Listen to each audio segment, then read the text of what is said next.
আজকে ছিল উল্টো রথ আর মানু দেখো বিকাল ৫টার সময় সন্ধে দিয়ে দিচ্ছে।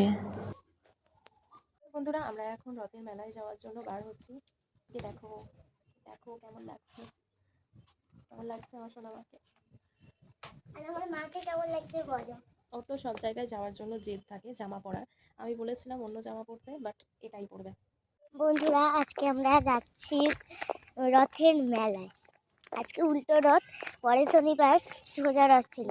আমরা ভাবলাম উল্টো রথের মেলায় ঘুরে আসবো। আমাদের বাড়ির কাছাকাছি রথের মেলায় এসেছি। এই প্রথমবার আমার এখানে মেলায় আসা। এর আগের বছরে গিয়েছিলাম ঠাকুরপুকুর রথের মেলায়। চলে আসো। মানু জগন্নাথ ঠাকুরকে মালা পরিয়েছিল, যার জন্য দেখো ঠাকুরমশাই মানুকেও একটা মালা পরিয়ে দিয়েছে। মেয়ের কাণ্ড দেখো, মেয়ে এখন বায়না করছে যে রথ টানবে, কিন্তু এখানে রথটা দাঁড়িয়েছিল। কি তোমরা বলতে পারো কি এটা কোন জায়গার রথ? আর এখানে ছোট্ট একটা মেলা বসেছে, বেশি দোকানপাটও নেই, ২-৪টে খেলনার দোকান আছে, আর যেটুকু যা আছে মানুর জন্য যথেষ্ট। আর এখানে দেখো মানু দেখছিল কোন খেলনাটা নেবে। ও সাজের জিনিস কিনতে চায় না, আমি জোর করে কিনে দিলে তবেই হয়। এখনও পর্যন্ত ও কান্নাকাটি করে খেলনা কিনবে বলে। আর এখান থেকে দেখো মানুর জন্য একটা ছোট্ট চার্জার ফ্যান কিনে দিলাম। আর এখন ফ্যানটা কিভাবে ইউজ করতে হবে, কিভাবে চার্জে দিতে হবে, সমস্ত কিছুই কাকুটা দেখিয়ে দিচ্ছিল। আজকে তো মানুর বাবা ছিল না, মানুর বাবা তারাপীঠে গিয়েছে, তো ছোট বাচ্চাদের একটু আধটু ঘোরাতেই হয়, যার জন্য আমি নিয়ে ওকে বেরিয়ে এসেছি। এই বর্ষাকালে আমতলায় যা অবস্থা হয়, চারিদিকে ১ হাঁটু জল আর রাস্তায় কাদা। কি সমস্যায় পড়েছি দেখো, অটোই পাওয়া যাচ্ছে না। তো আমরা পেট্রোল পাম্প ছাড়িয়ে অনেকটা আগিয়ে আসছি, যদি এখান থেকে অটো পাই। তলায় রাস্তায় প্রচুর জ্যাম ছিল, একটা অটো দাঁড়াতে দিচ্ছে না। আমরা পেট্রোল পাম্পের কাছে এসে দাঁড়িয়েছিলাম, অবশেষে অটো পেলাম।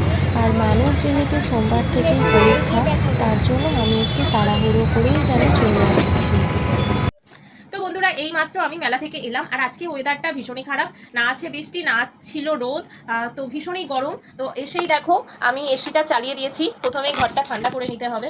আর মানু পুরো ঘেমে গেছে। আর দেখো ও এখন মেলা থেকে কি কিনে নিয়ে এসেছে সেগুলো তোমাদেরকে এখন দেখাবে, যতক্ষণ না দেখাতে পারবে কি আর বলবো, কি যে হবে।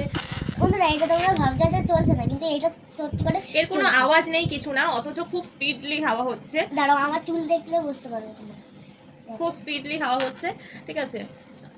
আর এইটা চার্জার আছে, মানে চার্জ দিতে হবে তবেই হাওয়াটা খাওয়া যাবে। আর এখানে আছে ও তো চুলে প্রচুর ক্লিপ লাগে, তো ক্লিপ নিয়েছি ১ পাতা।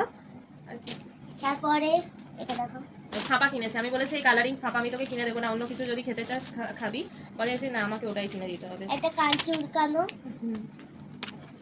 আর এই একটা জিনিস হেভি জিনিস বন্ধুরা, হেভি। এটা আমাদের কাছে কোনো দিনও ছিল না, আমি একবার করেছিলাম কিন্তু কিনতে পারিনি, কারণ আমি নষ্ট করে দেবো বলে। খুব ভালো মেয়ে তো, আমার মেকআপ, তারপরে আমার ফেস পাউডার, এই কদিন আগে আমার নতুন ফেস পাউডার পুরো বার করেছে করে, আর সেটা জল দিয়ে গুলেছে, তার জন্য আমি পুরো জেদ নিয়ে নিয়েছি যে আমি আমার কোনো জিনিস কিনবো না। একটা নেল পালিশও পর্যন্ত আমি কিনি না, রাখে না, একটা নেল পালিশ নিয়ে দেয়ালে টিয়ালে চারিদিকে রং করবে, কোনো মানে হয়? একটা জিনিস একবার দেখিয়ে দিই তোমাদেরকে। ঠিক আছে না, খোলাই যাচ্ছে না।